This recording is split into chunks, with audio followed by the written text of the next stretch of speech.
Pineal Stories is intended for information and educational purposes only. The content shared on this podcast should not be taken as medical advice. We aim to raise awareness and foster thoughtful discussion around symptomatic pineal cysts. We are not providing medical guidance or diagnosis. Always consult a qualified healthcare professional regarding any medical concerns or decisions. Every individual situation is unique, and only your doctor can help you determine the best course of action for your health. Hey everybody, thanks so much for joining us again. We're here with Dr. Tio this week, and we're very excited to have another medical perspective on this thing. You've heard a lot of stories from the patient side, stories good and bad, and having more of the medical side, the scientists weighing in on this thing is important for us. Thank you very much for being here. Welcome. Pleasure. So I just, our focus is cystic enlargement of the pineal gland. I make this joke occasionally that it seems like on day one of medical school, students learn that the body needs water, the body needs air, the body needs food, and a cystic enlargement of the pineal gland causes no symptoms. That's it for day one. When did you decide that maybe that wasn't the case, or where are you on that journey? So it was pure serendipity, Michael. I never read the book chapter that said you shouldn't operate on pineal cysts, and I must have missed that lecture that day on day one. But so it was not through courage, it was not through anything else but pure ignorance that I saw a patient when I was working as an assistant professor in America with the pineal cyst that was symptomatic. And it just seemed very logical to me. Just before that, I had seen a patient with a pineal tumor, and the pineal tumor was actually smaller than the pineal cyst. And no one, of course, disputed the fact that pineal tumor could cause headache and problems with spinal fluid blockage, etc. And so when I saw the pineal cyst the following week, I thought, well, that's bigger than the tumor. There is absolutely no doubt, in my mind at least, that this cyst could be causing symptoms and certainly headache, and operated and had a good result. And then since then, again, I was just purely ignorant of the literature. I don't know why, but I obviously just didn't read that chapter. And it wasn't until I was invited as a guest speaker at a luncheon seminar at a Congress of Neurological Surgeons meeting in America. And the moderator of the session glibly dismissed pineal cysts. We're all given a topic, you have to talk about this, you talk about that, you talk about this. And when it came to pineal cysts, he stood up and said, look, we all know that pineal cysts don't cause symptoms, and let's go on to the next subject. And by then, of course, I'd done quite a few pineal cyst patients, hadn't written the paper yet, but had done a few. And I put my hand up and I go, well, hang on. How can you say that when, in fact, some pineal cysts, especially the one you just showed on the presentation, are bigger than the pineal tumors that you showed on your presentation, and yet you never disputed the fact that the smaller tumor could cause headaches? Anyway, he was lost for words, didn't know what to say, and then I thought, well, gee, I'm onto something here, and that's when we thought we should gather our patients together and write a paper, and that was, I think more than 10 years ago now. Right. After you wrote the paper, and I know that get together and you have these functions occasionally, did you experience additional pushback or kind of universally, or did a few kind of come around to your side? No, Michael, it's thankfully the patients have done very well, and I've had no disasters. And but no one has accepted it. No one believes the paper. In fact, there's a very interesting story about the paper. We submitted that paper many years before it was published. In fact, 7 years before it was published, and it kept getting rejected. Our results were very good. 18 patients, all of them had a positive result. And no one believed it. Certainly the reviewers for the journal didn't believe it. And they kept coming back with criticism that you can't assess your own patients post-operatively. You've got to get an independent observer to make that assessment. So we did, and they still rejected it. We got two independent observers the next year, and they still rejected it. And we thought, well, look, one of the reviewers said, I just don't believe these results. 100% success is impossible. So we actually made up a failure, and we said that one of the patients didn't get a good result, and then it got accepted. But as you are acutely Okay. aware, the medical fraternity and neurosurgeons in general, neurologists, and in fact all neuroscientists still don't believe that pineal cysts can be symptomatic. So it's been an uphill battle. Thankfully, no one has condemned me or no one has stopped me from operating because we've had no bad results. But I've got a good colleague in Australia who had a bad result, and despite many good results, and he's a brilliant surgeon. And sadly, they stopped him from operating on pineal cysts because of that one bad result. I also know a good surgeon in Melbourne, a very, very good surgeon, technically good, good reputation. And he had a bad result from a pineal cyst where the patient became vegetative, is now living in a nursing home, and he stopped doing the operation after that. I don't think he should have. He's a good surgeon. We all get bad outcomes occasionally, and it was just one of those bad luck sort of situations, not because he's a bad surgeon or a careless surgeon.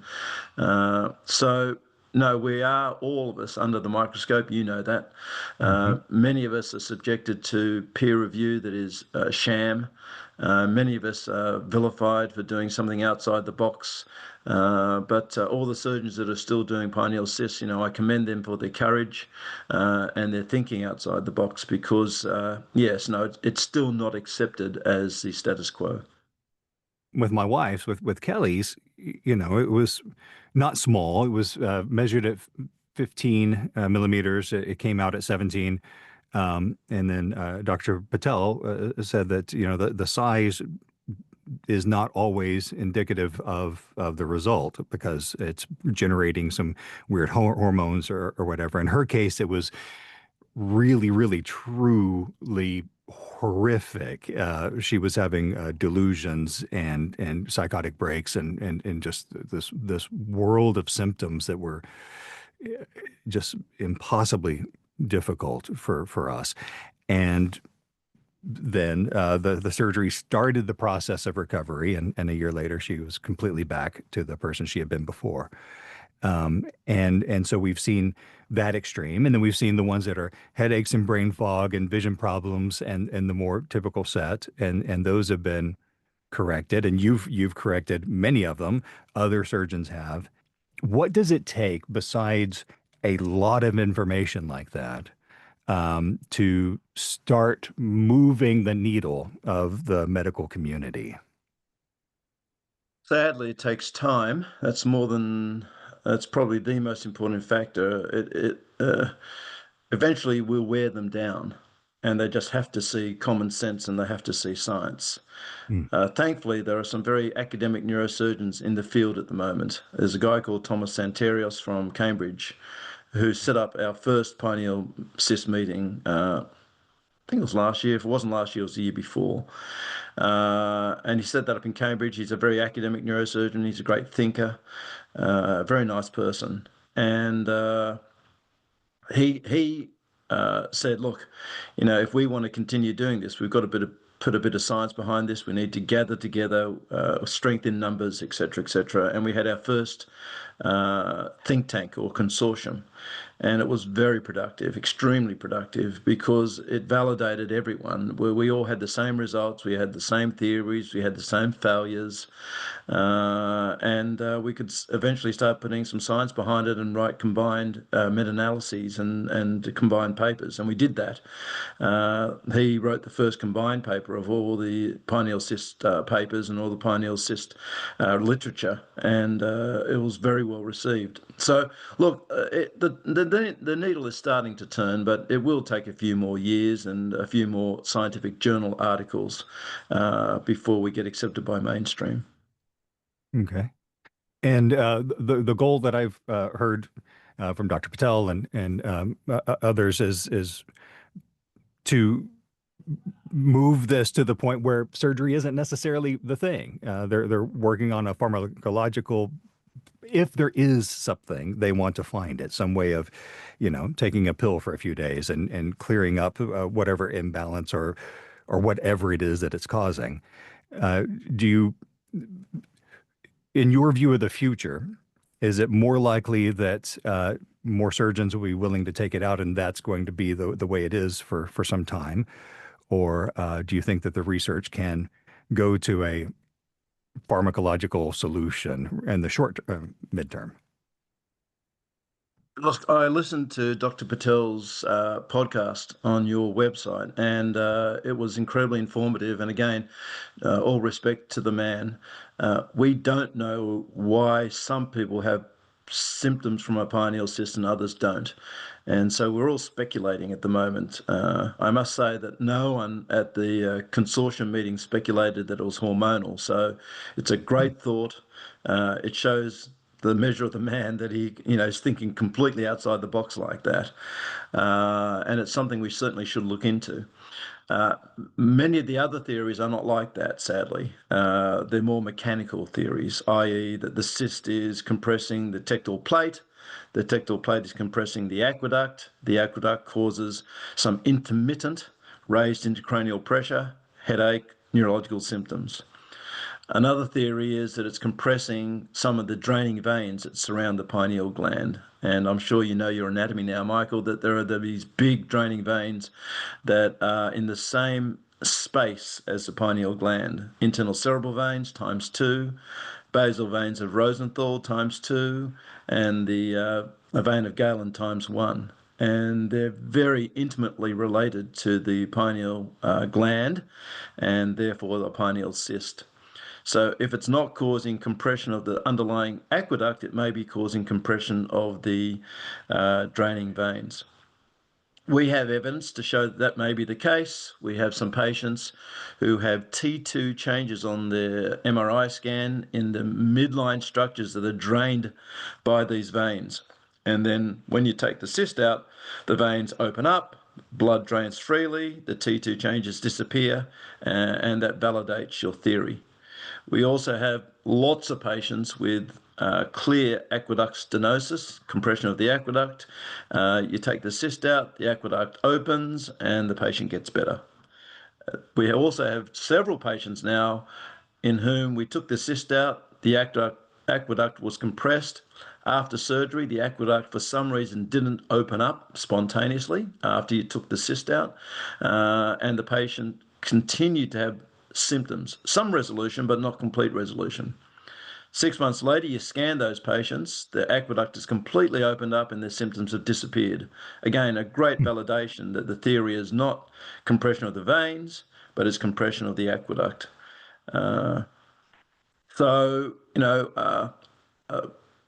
Dr. Patel has a theory that it's got nothing to do with mechanical compression. His theory is that a cyst is soft and floppy and therefore can't cause compression, and it must be some hormonal thing. I personally disagree with that, but it's very interesting to hear him say it, and I'd love to be proven wrong, because if I was proven wrong, then he's absolutely right. One day, if it's not mechanical, we may be able to just treat this condition with some sort of tablet or hormone modifier. The reason I don't believe it is because, the veins in the brain have negative pressure in them because they lack valves in the neck, and therefore when you stand up, the pressure in the brain or these draining veins become negative, and that's in fact how you absorb cerebrospinal fluid. You develop a pressure gradient between the CSF and the veins, the large vein being the superior sagittal sinus. And it has no valves, so you generate this negative pressure, which then creates a pressure gradient, which then creates spinal fluid absorption. Well, therefore, a cyst, no matter how floppy it is, doesn't have negative pressure, and therefore any pressure within the cyst is going to be greater than the pressure than the veins around it. And so just because it's floppy and not a tight, solid mass doesn't mean that it can't cause compression of the surrounding veins. Plus, That's also, we've got MRI evidence showing that these veins are compressed and cause T2 changes in the structures of the brain that drain the blood. Plus, on top of that, patients like your wife, Kelly, have had psychological problems and psychiatric problems. We've had several patients now who have had frank psychiatric problems. I'm talking severe anxiety, I'm talking hallucinations, auditory hallucinations, hearing voices, terrible depression. And there's only one explanation for that. And the explanation for that is that these cysts are causing compression of the veins. They cause compression of parts of the brain that are connected to the networks that control psychiatric health. And these networks have been well identified now by the Human Connectome Project, published in 2016 in Nature.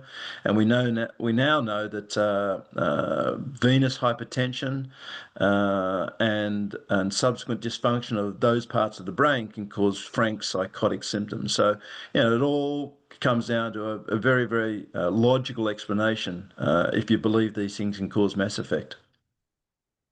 that is mind blowing. Just because of my perspective, we're here and we tried for I don't know if you happen to listen to Kelly's, but it was truly horrific. And so for 3 years, we tried to find anybody that would help, and traveled all over the place. And then eventually found Dr. Patel, and he was willing to help, and he did. And so from our non-medical perspective, well, there it is. That is the answer to all of this. It's chemical. So hearing the other side of that is very interesting, and I'm so glad that you're here because I think that having all of this out there and showing that this is not just a fan club, that there are legitimate discussions happening, and there are arguments on within the community who believe that it causes a problem. There are other sides to it. I think that lends legitimacy to the whole thing in and of itself. Absolutely, Michael. And that's the message I wanted to get across to your audience, that you're not crazy. You're not making this up. You do have something wrong with you. And just because most doctors don't know what's wrong with you, doesn't mean that there's not anything wrong with you. Look, in defense of all the doctors who see these patients and dismiss them, firstly, you can't blame them. The textbooks say you should dismiss them. Mhm. Secondly, if you try and treat them, you're putting your head on a block, and you're really taking a professional personal risk in treating these patients and even acknowledging that they have a problem. And then thirdly, because we don't have any scientific basis as to why they cause symptoms, we're all sort of floundering around, not really quite knowing what to say to the patient because we don't know ourselves. And so, and then finally, again, in defense of these doctors, some of these patients with pineal cysts, they go crazy. And I'm guilty of it just like any other doctor. When a patient comes in with a written list or a typed list of symptoms, it's as long as your arm, it immediately raises red flags that this person's crazy. And so you become defensive. You treat the patient with a little bit less respect. You start thinking that, oh gee, they're a bit weird. They've got all these lists and they don't make sense to me, and you're sort of very dismissive of them. Uh, but if you had some compassion, you'd sit back and go, hang on, hang on. Who wouldn't go crazy if you'd seen 5 doctors and all 5 doctors told you it's in your head, it's got nothing to do with your cyst? It's almost like you have to start trying to prove to people that you're unwell. And to prove to people that you're unwell, you start exaggerating your symptoms, you come up with new symptoms, you write lists, etc., and you just go frankly crazy. And so a lot of these people appear to be crazy. Please, I'm not saying they are. In fact, I'm saying they're not, but they appear to be crazy. And doctors treat them like crazy patients and put them in the too hard basket. So, you've got to understand both sides of the story, and you've got to understand why doctors, are very, very dismissive and very dogmatic that these things aren't symptomatic. Yeah, it goes along with that ridiculous joke that I like to make. I'm still reeling a little bit. So, like, I had my list of questions here, but I'm just kind of throwing those out because it no longer fits. Because that is how ingrained I was on this side. Is I just assumed that that was it. That honestly, that there wasn't another explanation. So, this is Oh, no, and not only that, Michael, you've got to understand that, the one thing I disagree strongly with on your podcast is that, it's been claimed several times that you can't die from a pineal cyst. That is absolute rubbish. You just got to do a Google search and do a PubMed search, put in pineal cysts and death, and all these articles come up. And so there's an article from 2003, 1996, 1997, 2005 in reputable journals, one from the Netherlands, one from Neurosurgery. There's an article by Ray Sawaya, a highly respected neurosurgeon out of Texas, talking about 18 cases of apoplexy of the pineal cyst, of the pineal gland. And so the literature is rife with examples of sudden death from a pineal cyst. So to say that they don't cause death and to say that they're benign lesions is absolute rubbish. They hmm, can cause death. It's well reported in the literature. And so, again, that completely blows away the theory of hormonal. It's mechanical. You don't die suddenly from raised intracranial pressure unless you get sudden obstruction of your cerebrospinal fluid. In other words, complete obstruction of the underlying aqueduct. And there's only one thing that can do that, and that is the cyst compressing that aqueduct so that no fluid can go down it. interesting. Yeah, I've said that myself several times because that's what I was told. Um, and I'm not a doctor or a researcher. I'm a voice actor whose wife got sick, and then I decided that we needed to do what we could to shine a light on this thing. And I am happy to be wrong and to be told that I'm wrong, because that's good for the community, uh, because it's another bit of information that's out there from an expert, not from me. And so the more bits of information that we can get from experts, um, the better off we are. And I would, A man, I lot love. of doctors don't want to tell their patients that they can die from it because it seems to be alarmist. They are seen to be as coercing their patients into surgery. But again, you can't deny the facts. And the facts are that there are well documented cases in peer reviewed journals of sudden death from a cyst of the pineal gland.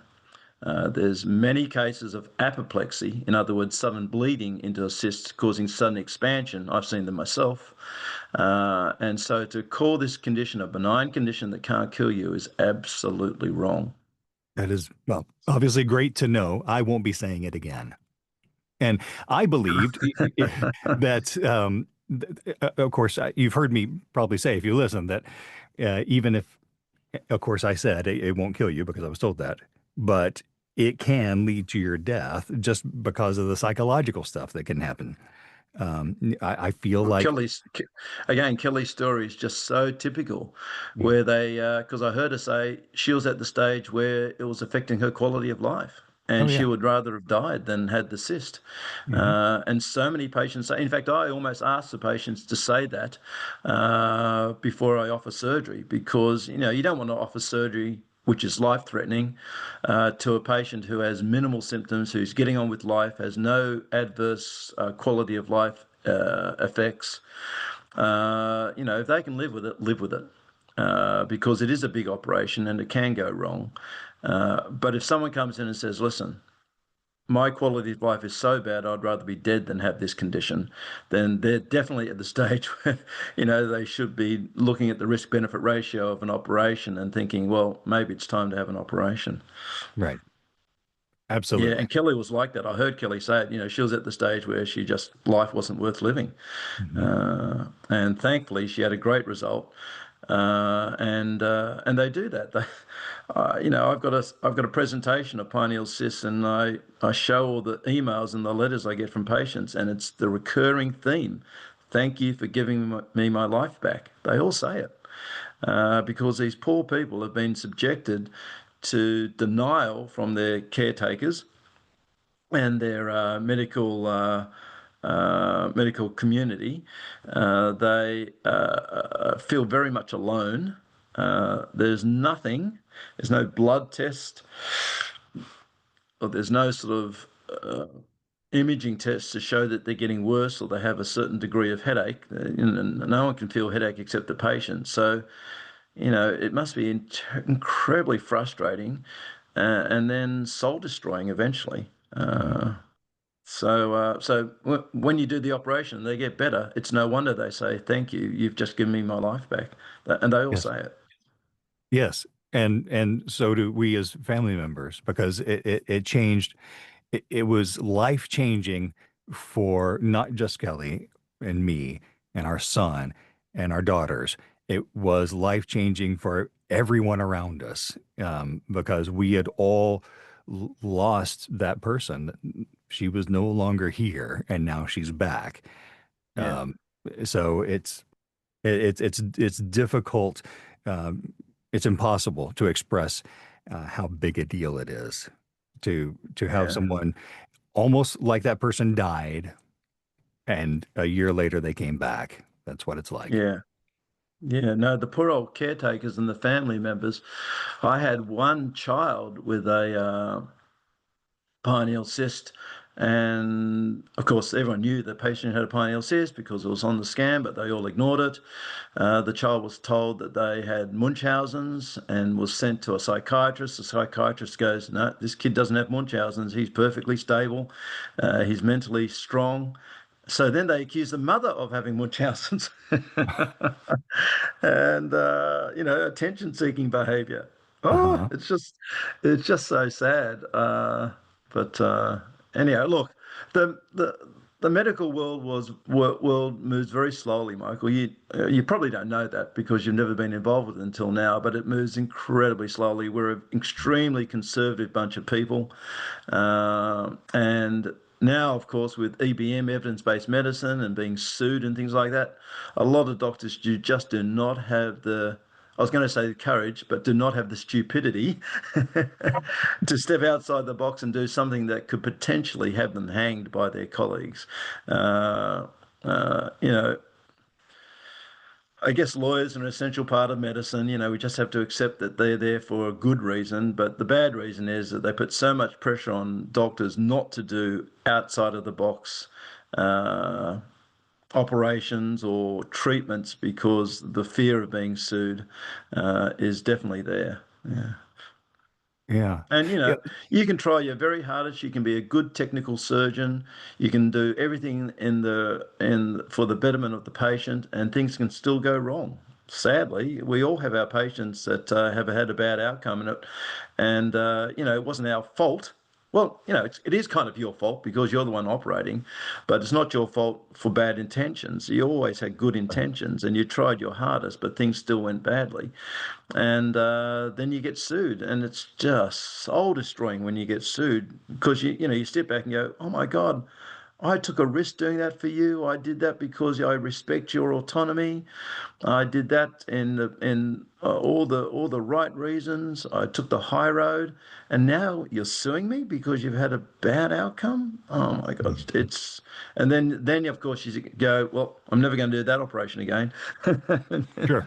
And so thankfully, we've got very courageous people like Dr. Patel and Dr. Santarius and Dr. Schroeder, who are who are doing things and know that they're putting their own professional life on the line doing it.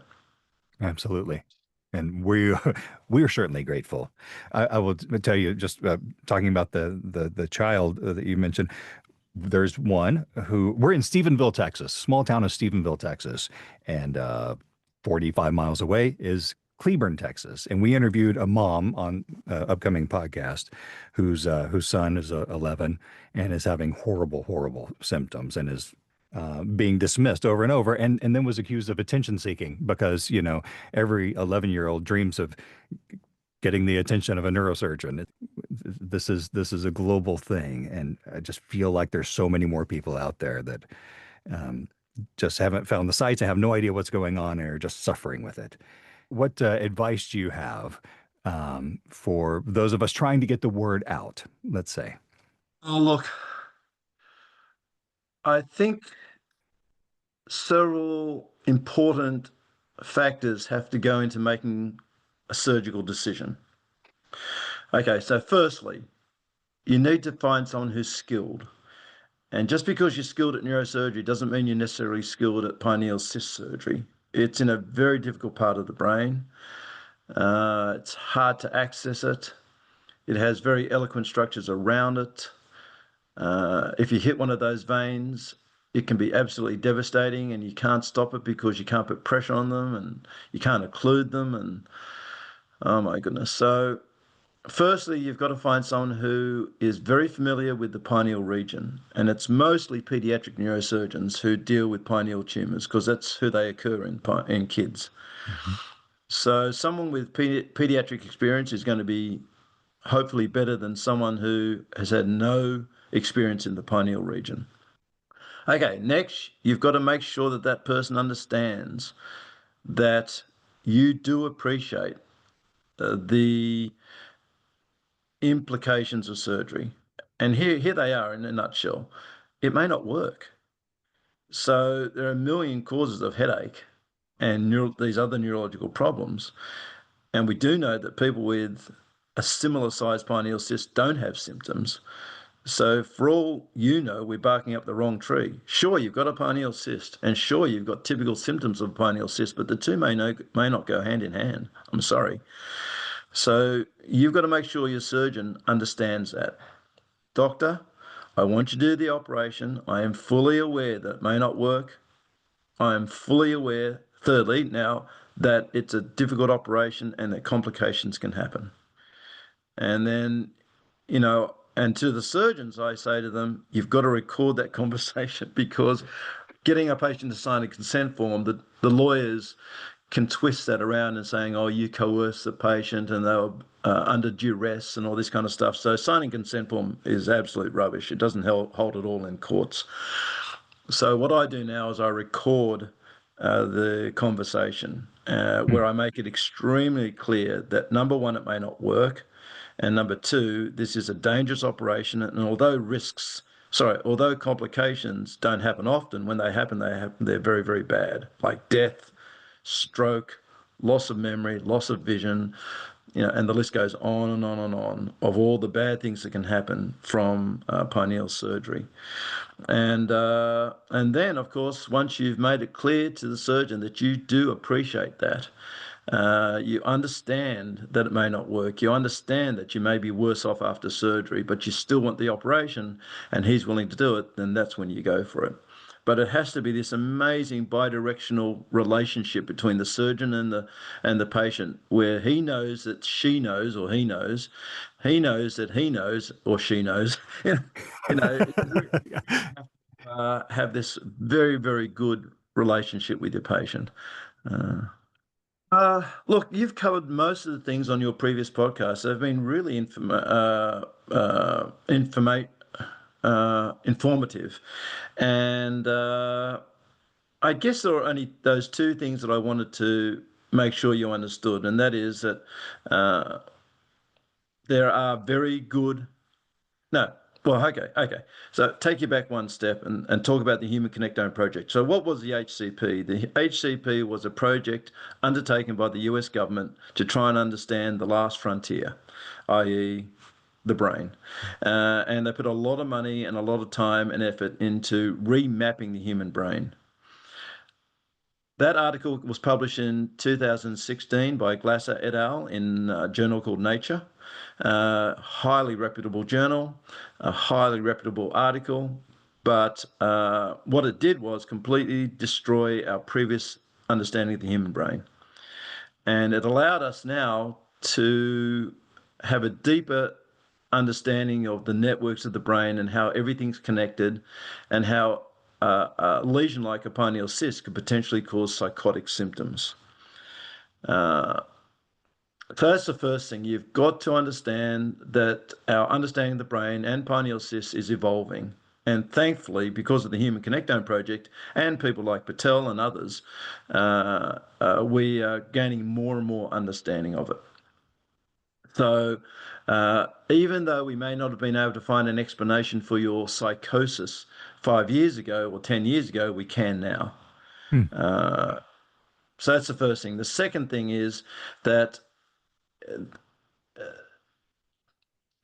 I don't think you're going crazy, and keep persisting. Be the squeaky wheel. Because sadly, there are other implications of a pineal cyst, one of them being death.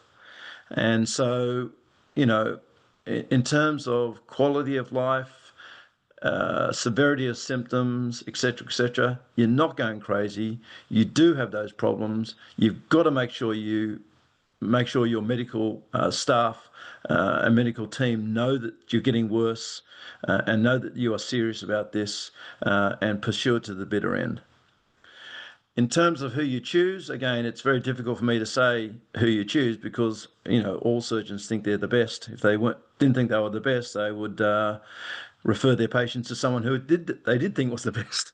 Sure. So, so we all think we're good surgeons, but, I guess what I'm trying to say is pick a surgeon who knows what they're doing, who's got a lot of experience in the pineal region, and is going to hopefully get the best result for you. So please believe me, not everyone can do pineal cyst surgery, and not everyone should be doing pineal cyst surgery. It's difficult surgery. You need to know what you're doing. Yeah. Absolutely. And I guess the other thing that I wanted to say, Mhm. which is not new, it's just endorsing what has been said many, many times on your podcast, and that is you are not going crazy. Uh, we are discovering new concepts in medicine all the time. Whoever thought that the microbiome of the gut would have anything to do with the brain? And now, of course, it's well accepted that there is a brain-gut axis, and so that's a discovery that it's only come in the last few years. I wasn't taught about the importance of the microbiome of the gut. Who would have known that there was a syndrome called the pentad super syndrome? And the pentad super syndrome is something that I've seen throughout my career, and I used to put those patients in the too hard basket. I used to think they were all crazy. And this syndrome is characterized by Ehlers-Danlos, dysautonomia, gut disturbance, pituitary disturbance, spinal fluid disturbance, raised intracranial pressure or low intracranial pressure, CSF fistula. The list goes on and on and on. And these patients would come into me with this list of problems, and I think, oh my God, they're crazy. And yet now we know that it belongs to a syndrome. We know that what causes it, and hopefully we'll be able to treat it more effectively in the future. So, to your audience, you're not crazy. Just because we don't know what's going on in your head, just because we can't give you a physiological or pathophysiological explanation, doesn't mean you're crazy. There is definitely something wrong with you. Pursue it to the bitter end. Find a doctor who respects you and doesn't dismiss you and think you're crazy, and then hopefully you, together with your team, will eventually, lead to success. But you've got to find someone who actually believes you and gives you the respect that you deserve. Absolutely. All right. What else do the folks need to know? If there's And any if, doctors listening, our second pineal cyst meeting is being held in Prague in October, and I would implore you to think about coming along to it. So if you have an open mind, if you're a neurosurgeon who has operated on the occasional pineal cyst and you want to learn more about it, there's a great meeting of minds in Prague in October. I think it's October 21st, 22nd. Organised by some, pretty amazing neurosurgeons. Tom, of course, started the whole thing. And at that meeting, you're going to hear all these people talking about all their different theories. It'll be a great thing we bounce ideas off each other. And someone like Dr. Patel and his theory, it's going to be fantastic to have him there. I think he's actually registered for the meeting, and Dr. Schroeder's registered for the meeting. And so, it'll be a really, really good forum to express your views and to learn from others and learn from our mistakes. So that's something that I'm really looking forward to. And if the message could get out to any neurosurgeon who has an open mind, who wants to learn more about it, that's a meeting that would be very, very fruitful. okay, that is going to go in the notes on the On the RSS feed, and that way they. What I'll do is I'll send you an email address of the organizer of it, Michael, so that Thank you. so you can put something definitive down on your website. Yeah, I'll put it on the website. I'll put it on the notes that get distributed to all of the podcast platforms, and I will publish this episode. If I can't get it out Tuesday, it'll be a week from Tuesday. So with as much lead time as possible before that meeting happens, because that feels like something maybe we could help with. So we'll do what we can. Okay, that was a lot of information in 45 minutes. And I am very grateful. I thank you so very much for coming on. And I know you have a lot of traveling to do. Don't want to keep you any longer, but I would love to follow up with you in a few months if you're available. So Absolutely, anytime. Keep us in mind. Thank you so much for joining us. Anytime.